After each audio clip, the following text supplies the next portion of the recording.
اب میں خدا کے مذبح کے پاس جاؤں گا، خدا کے حضور جو میری کمال خوشی ہے۔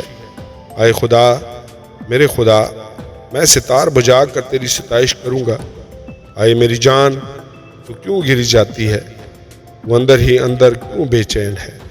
خدا سے امید رکھ، کیونکہ وہ میرے چہرے کی رونق اور میرا خدا ہے۔ میں پھر اس کی ستائش کروں گا۔ آمین اور آمین۔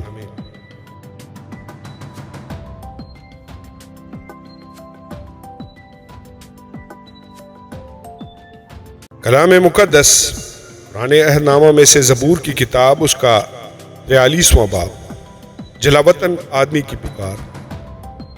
آئے خدا، میرا انصاف کر اور بے دین قوم کے مقابلہ میں میری وکالت کر، اور دغاباز اور بے انصاف آدمی سے مجھے چھڑا، کیونکہ تو ہی میری قوت کا خدا ہے۔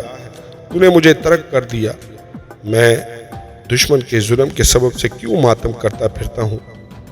اپنے نور اور اپنی سچائی کو بھیج، وہی میری راہبری کرے، وہی مجھ کو تیرے کوہ مقدس اور تیرے مسکنوں تک پہنچائیں۔ اب میں خدا کے مذبح کے پاس جاؤں گا، خدا کے حضور جو میری کمال خوشی ہے۔ اے خدا، میرے خدا، میں ستار بجا کر تیری ستائش کروں گا۔ اے میری جان، تو کیوں گری جاتی ہے؟ وہ اندر ہی اندر کیوں بے چین ہے؟ خدا سے امید رکھ، کیونکہ وہ میرے چہرے کی رونق اور میرا خدا ہے۔ میں پھر اس کی ستائش کروں گا۔